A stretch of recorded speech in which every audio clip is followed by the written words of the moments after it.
So coming back to the second part is about a purposeful influence, Christian purposeful influence. So this part is going to seem a little shorter because the next big part of our workshop is at the end of this. I'm actually going to show you how to use two resources that I use, whether it be for social media, maybe for your classroom, or any type of video product, two different things that you can take back and use yourself. So this PowerPoint itself may seem a little small. So first, when we start talking about our purposeful influence, some of the things I hit on in the first part, I'm going to hit on again, but think about things that make impact. When you go out in your life and you're trying to have a purposeful influence and you're coming up to someone and you're telling them about Christ and you're having the conversations about Christ and church and the Bible, there are things that are going to impact that right off the bat. And again, we talked about some of them, but how are we talking about the church? Are we talking about the church in a way that is positive? Or are we talking about the church in a way that sounds like, why would I want to be a part of that? So we need to be conscious of those things, how we live our life. If I go to somebody and I'm trying to tell them how I don't drink, I don't go to bars, and then they see me at a bar, am I living like a hypocrite? Is my example a hypocritical example? Or do I show my self-discipline? Do I show that I'm walking the walk, talking the talk, that what I'm trying to preach to this person, I'm also doing myself? How are we reacting to conflict? When someone says, I don't agree with you, I appreciate what you're trying to tell me, but I don't agree with you. Sometimes we tend to have one of two reactions. The first reaction might be, why'd you do that? Why you don't tell me that? Are we flipping the switch just like that? Or are we taking a second and we're calming down and we're like, I can respect that you don't agree with that. Okay, let's move on. Let's try something else. So how are we reacting? Because if we go up to them and we're trying to teach them about Christ, and last week they told me that they weren't going to eat at the Mexican restaurant, and I flipped my lid and chewed them out, they're not going to want to hear me out about Christ. And the same thing again with self-discipline. If I'm walking the walk versus if I'm gossiping, but I'm trying to teach them about how you shouldn't judge and talk about others, that's going to impact when we start the purposeful influence. So a lot of this may sound repetitive, but there is a difference in our accidental influence by just doing these things and then how these things have affected our ability to teach others. Also think about how we talk to others, not just in those conflict moments, but do I tend to talk down to somebody? Do I have that holier than thou attitude when I go to Miss Sarah and I'm like, I can't believe you would do that? The Bible says, and you didn't. How is that going to affect her when I go to her and I'm like, okay, now come get baptized at church? It's not going to really register right? Like, how we talk to others and we treat them, that attitude impacts our purposeful influence when we go forward and try to teach. And again, how are we treating others? Do we go the extra mile to help people? When someone looks at me, do they say, now that Erica, I could ask her to do anything and she'll come help me out? Or do they look at me and say, well, you're talking to a brick wall, you're not going to get nothing out of her? That affects your Christian influence in that when you go to somebody and you're sitting there trying to say, hey, listen to me, give me a little space, try this out, come to church with me. Why would they give me space if I've never given them anything extra or done anything extra for them? So all of these things, right off the bat, we need to think about those. Taking from the last lesson, those will impact our current Christian influence when we go out with that purposeful attitude. Now, if we're going to talk about influence, we have to do the influence verses. Matthew 5, 13 through 16, it's what's on your little canvases in your folders. You are the salt of the earth, but if salt has lost its taste, how shall its saltiness be restored? It is no longer good for anything except to be thrown out and trampled under people's feet. You are the light of the world. A city set on a hill cannot be hidden, nor do people light a lamp and put it under a basket, but on a stand, and it gives light to all in the house. In the same way, let your light shine before others, so that they may see your good works and give glory to your Father who is in heaven. If we're going to talk about being influences, this is like the influence passage in the Bible that tells us how we need to be as purposeful influencers. So I've kind of broken it down. We're going to talk about the light, and then we're going to talk about salt. So we're going to start with light. When we think about Christian influence in the sense of light, what is the light? If we read the Bible and we go through and we ask ourselves, what is the light? Jesus. Jesus is the light of the world. So whose light is it really that we're supposed to be shining but Jesus' light? Our light is Jesus' light. A true Christian with Christian influence, our light that we're shining to others is Jesus' light. We're shining His light. So what is this light meant to do? If you have a really, really dark room and a light with 4 lamps in it, where are you going to take the 5th lamp? To the dark room. Because does this room need more light? This room needs light. Our light, when we go about shining it to others, we need to have the attitude that I'm taking my light to someone who needs it. Because it's good to foster that environment of we're current Christians, we need encouragement, we need to learn, and that's good. But when we talk about influencing others, we need to influence the lost too, and the people who are living scared in that dark room, waiting for someone to turn on the light. Who is this light meant for? Again, for the lost, but I want you to think with me about, we sing that little song, and I think, is it the last one? This little light of mine, I'm going to let it shine, hide it under a bushel dough. We don't need to let that light go out. We need to make sure it's shining. We need to be up on the top of that hill. Our light is meant to illuminate everything around it. How do we show our light? So this is something we're going to talk about on the next slide. But before we move too much further, one of my favorite analogies I've ever heard talks about your light as a Christian. I always say that. I have a lot of favorite analogies. But when you think about, I'm from, like most of us are probably from the South. We have bonfires, right? Like we go out and we put a bunch of limbs in a pile and we set it on fire and we toast marshmallows over it. So when you think about a bonfire, if you take a stick and you light this stick, and you're standing right next to the bonfire, it burns real bright, doesn't it? It kind of picks up off that other flame. Real bright, real big fire. Well, now you move a step away. Okay, there's a little space there. You can still see the light. And then you move further and further, and that light will illuminate. But don't forget, the further that light gets away from its source, the more it dims down. So when we go about shining our light, we need to shine our light. We need to illuminate the dark areas. But if our light is not catching on and it's not getting bigger, we've got to go back to our source, because if we just keep letting the darkness take over, we'll dim out. So always keep that in mind too. When you think about how am I shining my light, I've got a lot of different little things up here. But we'll start right here. Think about social media. We talked a lot about that. That's one of the big ways in my day and age, generation culture. Social media is here. I don't think it's going anywhere. There's always a new app coming out every year. We talked about your role as a mother. So the way you shine your light might be your role as a mother. Because, I don't know, I was going through this like little phase in life and I was like, what's the point? Like, this earth is so taken over by darkness and evil, and people my age, I've heard someone make the comment like, why would I want to bring a child into this? And then I got to thinking, but if Christians don't have babies, where's the Christians going to come from? Like, God's word will find its way, but it's also our job when we become mothers to raise children in the church, because we always like to say they're, the future generation of the church. They're the current generation of the church. Those children are the future, the current, the past, present, future, everything. It starts with children. Our role in our friend groups and our peers, that's a way we shine our light. I can tell you, every person I've probably come in contact in college, because I've been a lot stronger in college than I was in high school. Every single person knows I'm a Christian. I'm not shy about it. On Wednesday nights this semester we have tests on Thursdays, so every Wednesday night I leave church, I go to the library.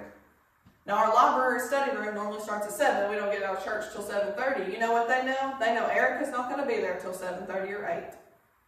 Because that's when church ends. And I don't change my church habits to fit my friend habits. So our light shines in our friend group when we make those decisions. Our relationships. I'm very blessed to have a very wonderful fiance.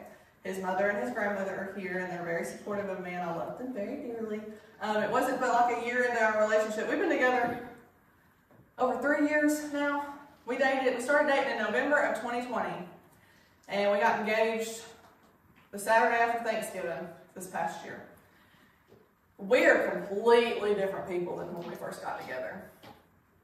There was a lot of growing pains. And his family is very well aware of that. I'm sure they could tell a difference in both of us. But it's a way we shine our light. My light shines in my relationship. And it's not even just directly. I ask, so my fiance is an identical twin. And I always aggravate his twin brother. I'm like, Wes! He's like, what do you want? And I asked him one night, I will drive them if we have college group stuff going on. I'm always the driver because I'm not going to sit in the back little squish seat of their Challengers. And I asked Wes one night, I was like, do I have any kind of, like, somebody had said I influenced him. And I was like, do I have any influence over you? Like, does anything I do change? I've been around like 2 years at this point. And he said, yeah. I was like, really? What? He was like, yeah. And I tell you the biggest way that it has changed because of my relationship with his twin brother. His twin brother knows now that he doesn't want to just date any girl. He knows now that he wants to make sure he finds a girl in the church. But he also knows because of his brother's example in our relationship. So not just by seeing what it makes the difference being a Christian girl, but he's seen how his brother has stepped up. And his brother leads prayer now and scripture reading. And if Hunter, our college teacher, is late to class, guess who's taking over the prayer list until Hunter can get to class? Our relationship is a big way that we shine our light. There's women here who I know from home that their relationships would not be where they were had it not been for them. Their role in their marriage, their role in their families, getting their husbands there, getting their fiancés there. The way that we pull people into our life through these relationships, it's a God-given relationship. God knew what he was doing. And I'm on a little high horse right now, so we're going to move on. And in our careers and occupations, I'm going to hit on it early, and I'm going to go really hard into teaching because Mom gave me a good example with her being a teacher. But our careers and our occupations is also one of the biggest ways we shine our light. Ms. Helga was sharing a story with me about one of her previous occupations. I mean, we spend every day with them during the week. We're here on Sundays and Wednesdays and those little extra events, but Monday, Tuesday, Wednesday, Thursday, Friday, our 5-day work week, or if you work in healthcare and you work a week on, week off, or you work every day of the week, you're spending 8, 10, 12 hours with this group of people for the work week. Do you not think that's a way we shine our light? There's a nurse in the ER that, I don't know where she goes. She works the night shift. So when I'm coming off day shift during my internship this past summer, she would always walk in. You know what the first thing I noticed about her? She had a sticker on her water bottle. It was a stethoscope. I had the same sticker as why I noticed it. In the middle of the earpieces, it was a Bible verse. She works willingly with her hands. You know what shined her light to me? That sticker on her water bottle. I saw her every time she came in on night shift. I looked for that sticker on that water bottle. Our occupation is the way we shine our light. So let's talk about salt. How do we salt the earth? Does anyone have any examples they want to throw out there? What's the way that you salt the earth?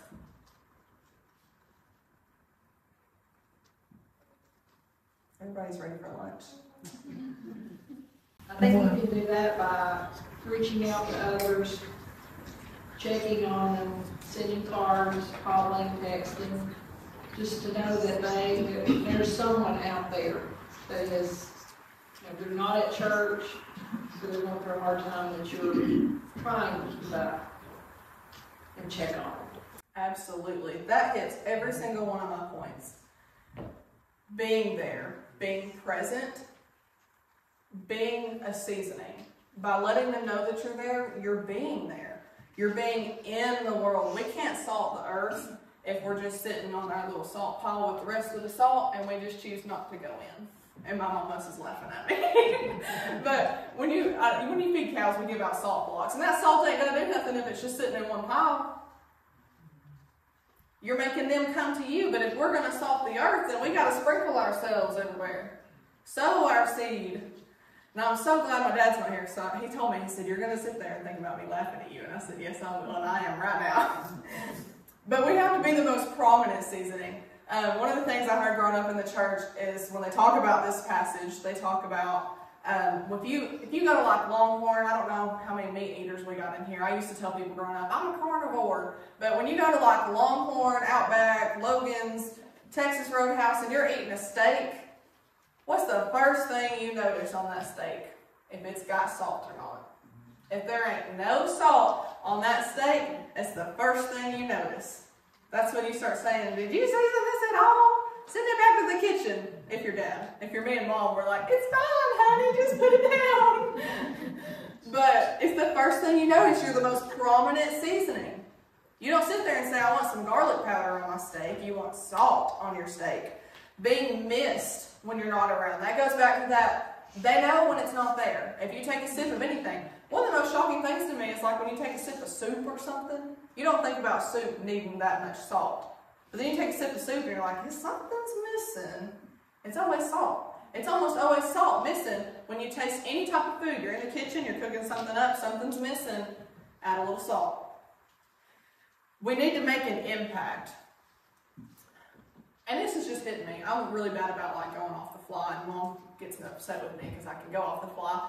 But when you think about, why do people salt the roads before it snows and ices? Because it's going to make it clear. It does something. Salting the roads does something. If we're going to salt the earth, we need to do something.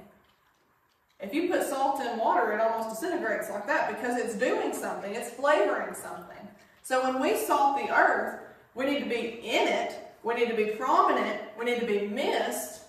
And we need to do something. We need to make an impact. This is where I talk about teaching. So, what does my salt look like? Salt comes in all different sorts and shapes and sizes, and I think we put some different seasonings in your little gift baskets if you got a gift basket, but mom's big on, she likes pink Himalayan salt. I like sea salt. There's regular table salt. There's all different forms of salt and seasonings. So there's all different forms of how we're going to salt things. And I'll zoom in, so I'm trying to remember that I need to zoom. But we'll start on the left. Don't mind Mom, we'll get to her in a second. This sister's podcast. We might salt the earth by having a podcast. I've got a friend that I grew up with and went to high school with, played basketball with. She started this account called Shining My Light.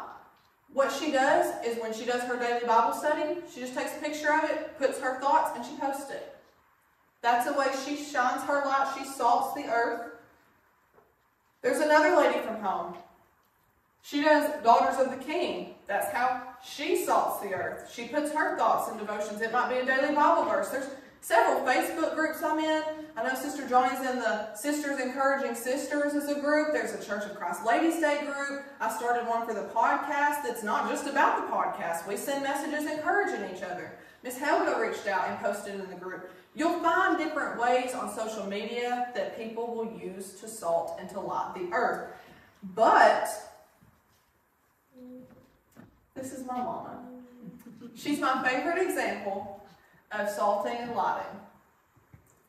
I had this whole crisis moment in my freshman year of college. Freshman year of college, I was did all my gen eds in high school, and all I had to do was my sciences, and then I could start nursing school. So because I had only sciences, I had to take 2 sciences, both of my first 2 semesters. Anatomy and physiology too. Woo! I tell you, if I made a 60 on a test, I was happy. Somehow I still got out of the class with a C, and I don't know how I did it. But I came home one day. I drove home. I was living in Cookeville. I had an apartment just right there.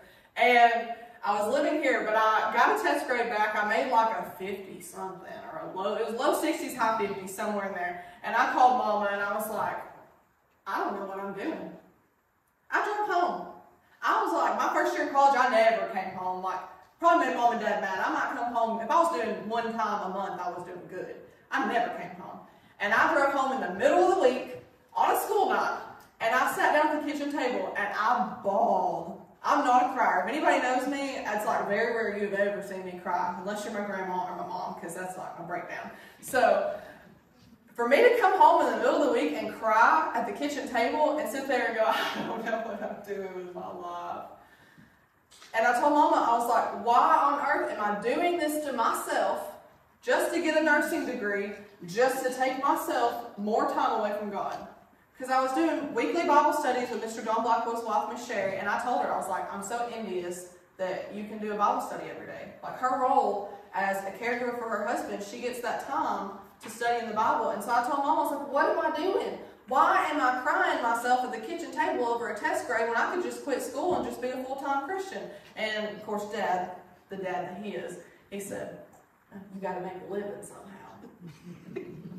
And I was like, oh, from the preacher, that's not what I wanted to hear. I was like, very bitter, but he went to bed. Mom, being Mom, she knows how to talk to me. She knows exactly what I needed to hear, and I didn't even know I needed to hear it. She said, again, Dad had to go to bed first. She said, Erica, you know why I'm a teacher? That's how she shines her light. She said, my time as a teacher, while I'm not at home doing daily Bible studies, she's a Christian example for those kids. We live in a rural area. It's 5 minutes away from our house. It's the school she teaches at. Most of the kids there, they've got so many siblings, they probably never get any kind of attention. They've got no siblings, and their parents don't raise them, so they're being raised by their grandparents. Majority of those kids don't have a good home. Some of them do. There's some good homes around there. But her role as a teacher, shining her light, salting the earth, she's there showing them an example of a Christian woman. She said because of the laws, she can't, have a Bible study in class because it's a public school system. But she said if a child comes up to her and asks her about the Bible, or asks her about a Bible character, or a shirt she's wearing, or anything like that, she's equipped to answer. She might be the only Bible that child ever gets in their life. And I know we've got several school teachers, even homeschool teachers, homeschool parents. You teach your kids. You're shining your light in your role as a teacher. You're salting the earth in your role as a teacher. You can help other teachers. And I'm just so proud of her for that. That just really tickled my soul that day. But her role as a wife, especially a preacher's wife, there's several women here whose husbands are in some type of leadership role at church. There's several women who are not. This doesn't just apply to that, but it's just one example. How many women has probably come to Mom or come to y'all and said, they're having an issue and they need someone to talk to? Because as women, do we really want to go first thing to a man that we don't know and tell him all of our issues? For some people, that might be the case, but for some people, it really helps to have a woman who understands you because she's went through what you went through. When I was having my whole little crisis my freshman year in college, before the grades thing, I got to college and I was so prepared. I was a preacher's kid. I was going to rock it, no question about what was going to happen with my spirituality. And I get here, and I call it my swirly times because for some reason my mind got fixated on eternity, and that's a terrible concept to try to understand as a human whose life revolves around time. And I would just sit there and I would get swirly and swirly, and it was holding my head like this was the only way I could fall asleep. And I reached out because I was also having some mistakes in my life, was not making the best decisions, and felt like every time I would make progress, here I went and fell again. I'd make a little progress, and here I would fail again. And I reached out to Mr. John Blackwell because he was preaching at the time, and sent him an email. What kind of dork sends an email? I sent him an email, and I was like, I'm falling apart, I'm making all the wrong decisions. And you know what he said? He said, I think my wife could really help you. Me and Miss Sherry have met almost every week. Of course, they travel a lot, but we met almost every week. And I have never been in such a good place with my relationship with God because I took extra time. And the role she had as a preacher's wife, the role Mom has as a preacher's wife, the role y'all have as deacons' wives, elders' wives, the role you have in that position is to be there for those young girls, middle-aged women, older women, anybody of any age, children, teaching, everything you do, you have to be equipped to handle that, to be there for them, to support them, because you're going to get this crazy little college kid who's emailing and saying, I'm falling apart, who's searching for that comfort that only a woman can give. I'm going to be a nurse Sunday, hopefully, got to graduate, but December, I'll be sitting for my NCLEX if I graduate. Well, you don't think I'm going to shine my light some way in that. Every occupation, there's a way to shine your light. These are just some examples. But in my nursing, Just like that one nurse had that Bible verse sticker on her water bottle. In my internship in the ER, there were times where I would come in and I had to work every other Sunday. I was an intern. I had no say. I had no power to make my own schedule. And I saw this little old couple come in one day on a Sunday wearing their church clothes. Light switch. I walk into their room. I'm asking what's going on. And then I go, I'm so glad to see you because I didn't get to go to church today. And I'm just so glad to see somebody in their church clothes. To know that somebody had that opportunity to go. And there's several doctors, nurses, people who, when you roll them back to surgery and they're about to be put out, and that's a very vulnerable place to be when you're going to be put unconscious, there's several doctors who will pray with their patients before they go back. There are ways that you shine your light in your occupation no matter where you are. This fun little goofy picture is me in my little tour guide attire, and I had a little headset and I was feeling pretty special. And I'm a campus tour guide at Tennessee Tech. I'm one of the 2 captains. They call me like the go-to nursing tour guide because I always take my little students up to the nursing labs, and that's just my little special thing I do for them. And I had this student show up one day, this high school senior. It was last year, last academic year. She came in, she said, hey, I've already been around campus. I scheduled a second tour because I was hoping someone could show me the nursing building. So of course my boss is like, Erica, you're up. And I was like, got you, man. So I came in, took her to the nursing building, showed her all these labs. We have a bunch of extra time because we're normally supposed to fill up like an hour-long period. Well, if we're not going all over campus, it only takes about 20 to 30 minutes. So we did our little nursing tour. We come across the little rotunda in the nursing building, and all this probably sounds like gibberish, but we sit down in these little extra chairs. Because I told her, I was like, we still got like 20 minutes, so we'll just talk. So we sat down, and they first start with the questions about school, nursing, things like that. And then she goes, what kind of campus ministries do you have here? So I tell her, and in my role as a tour guide, I know that not everybody's going to be Church of Christ, so I start with the Church of Christ, and then I move through the other ones. And her mom was there, and she said, well, we're from up in, I think it was Ohio. She said, we don't have Church of Christ. She's like, what's Church of Christ? So I had to tell somebody what the Church of Christ was, like why we're the Church of Christ, why we're named the Church of Christ. We're non-denominational, like we're the church that belongs to Christ. Got to tell her that. And she was like, oh, that sounds like what we feel like. So in my head, I'm like, maybe they'll come visit. Maybe that'll be a thing. Well, we finished the tour. That's important because a few weeks later, I get this email. A lot of times on my tours, I'll give them like my Instagram handle and say, hey, DM me if you have any questions. I gave her like my email, phone number, and my Instagram because I could tell she just really was needing some help to someone to talk to. And I get an email to my school email a few weeks later, and it was someone I didn't know, and I clicked on it, and the first thing that I got was, hey, you were my tour guide a few weeks ago. She sends me this page-long email, and what stood out to me the most was, number one, she chose Tech because of her tour, but she said, I feel like God sent you to me, and I feel like I can make the choice to come to Tech safely because I feel like someone cares about me. There's roles that we're in our life. You don't have to be a campus tour guide to guide somebody to Christ. You don't have to be a preacher's wife to comfort somebody, but those are roles that help that. I'm sure you can look at your life and think of 1 or 2 or 3 ways that you shine your light through it, that you interact with people in a way that you can teach them about Christ or you can influence them about Christ.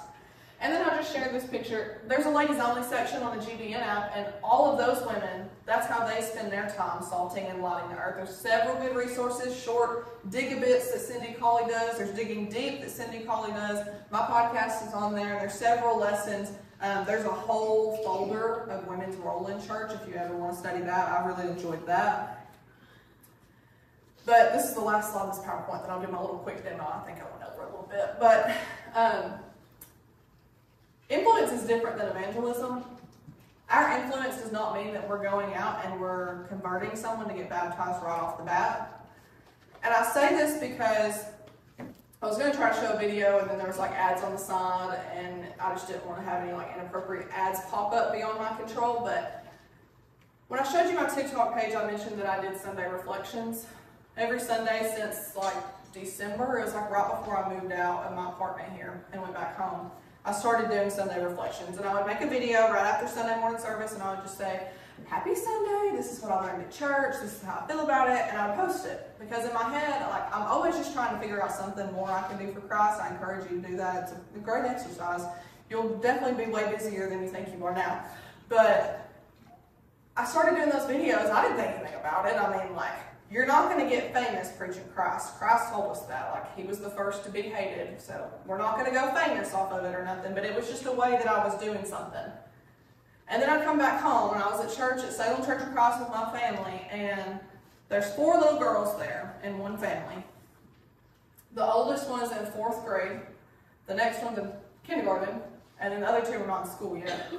And the oldest 2, they're always like, Erica, we want to ride with you to lunch. And so they were getting in the car with me, and we closed the doors, and we're pulling out of the church parking lot, and the 2 girls, I'm sitting in the middle, I have to be in the middle, they turn and look at me, and they're like, oh, you got to do your Sunday video.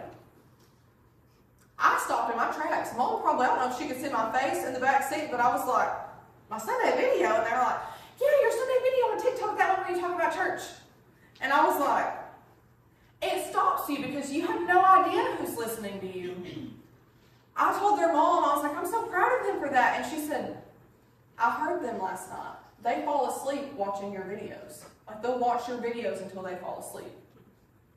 You have no idea what role you're playing in somebody's life.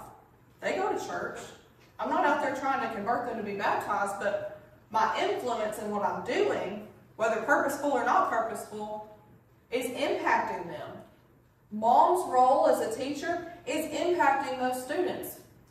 I guarantee you every student she's ever had knows that she doesn't cuss, which I hope a school teacher wouldn't cuss, but I guarantee you they know how she's a good person. I guarantee your children will grow up knowing that their mothers love them. They took the time to homeschool them, to take them to church. Every role you have is impacting the people you're around, and you just don't always know who's listening. But it doesn't always mean that you're evangelizing. And I'll make this part quick because I ran over the lesson part. But I do want to show you 2 quick resources that you can take back and you can use. And it's not just social media. It's not just social media. You can use these for various different things. My first favorite one, I use this, and I probably get on it every single day because I love the resources. It's completely free.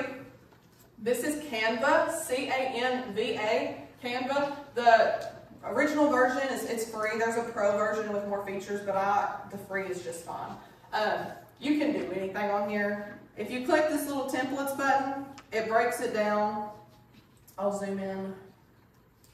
It's got business, social media, education, video, marketing, print products, cards, and invitations. Those little stickers in your folders, I've got those through Canva.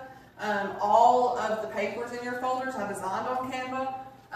But I know we have a lot of teachers, whether you be a school teacher or a Bible class teacher. If you do this education, it breaks down different resources based off grade, subject, and resource type.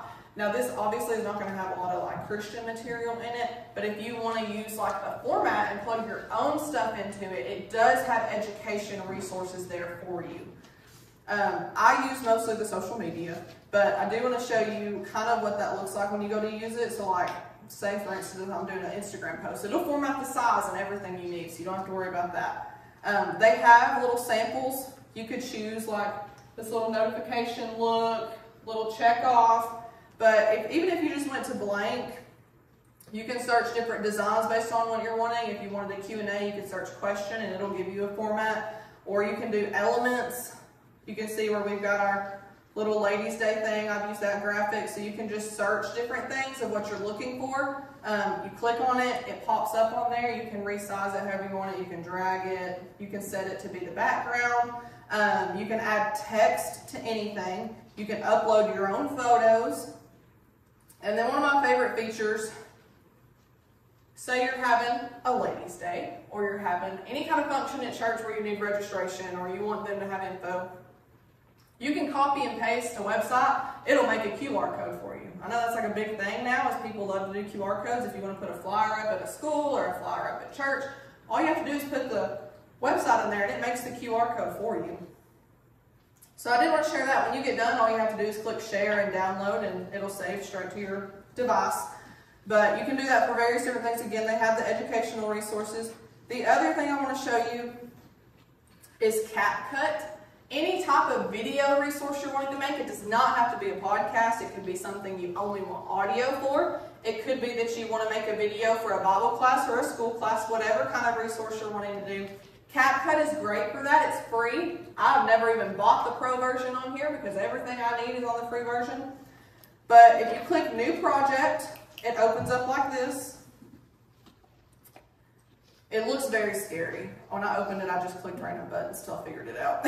But basically what you do is you click this little import right here. And say you want to do like, I have a little folder. So like Women of Worth, I'm wanting to make a video about it. So I can just select what kind of stuff I want. If I want to put all of this in here, import. And then what you do to make the video itself, all you have to do is click and drag. So if I want my opening to be like this little intro, this is for my Fashion My Faith, Faith That Moves Mountains. The series I did over Christmas with my mom is where this material came from. But you just drag it down, so it's already got the video. Then if I want to put this little intro, all I have to do is drag the intro down here. It's got the intro. And then obviously at the beginning, I'm like setting up my camera, I click play, I gotta get to my seat, gotta get situated, all that kind of stuff. You see me like fidgeting around right there. So if I say this is where it actually starts, all you have to do to delete something is make sure it's selected, it's got the little white line around it. And you can hover over any button and it'll tell you what it does. But this little button, it says split. And I know from the back it's really hard to read, but it says split when you hover over it. Split it, delete. That part's gone. So it's a really easy to get to know, even if you don't know all of it from the very beginning, just playing around with buttons. It's super easy to use. Any type of video resource, audio resource. Say you get done, and of course you can add text too. If you want to add text, you can add text. All these buttons at the top. There's a sticker button. If you want to add animations, they have an animations tab. You click on the video, animation, there's in and out animations for free. All you have to do is click on it, it times it and everything for you. When you get done, you just click that bright blue button in the top right corner says export. You can name it, choose what folder you want to put it in. This is where, if you want the video, it's already set. If you only want the audio, all you have to do is click the export audio. So there you have your two options, and export does it for you. The video's made. So those are just two resources I really wanted to share with y'all. It's made my life a lot easier when I try to do stuff. My podcast, everything I do for my podcast, I do myself. The graphics now, the first season, the intro was from GBN, but now I have a new intro, new graphics, everything, all the graphics I make on Canva, all the videos I edit and I put together myself through CapCut. So it's very user-friendly, but I just wanted to share that with y'all so you can take it with you, have something you can use, and yeah. So I appreciate your time. I'm really glad you're all here. I know you're all very ready to eat or go home. So we do have another song and a closing prayer, but I just want to thank you for listening and being here today.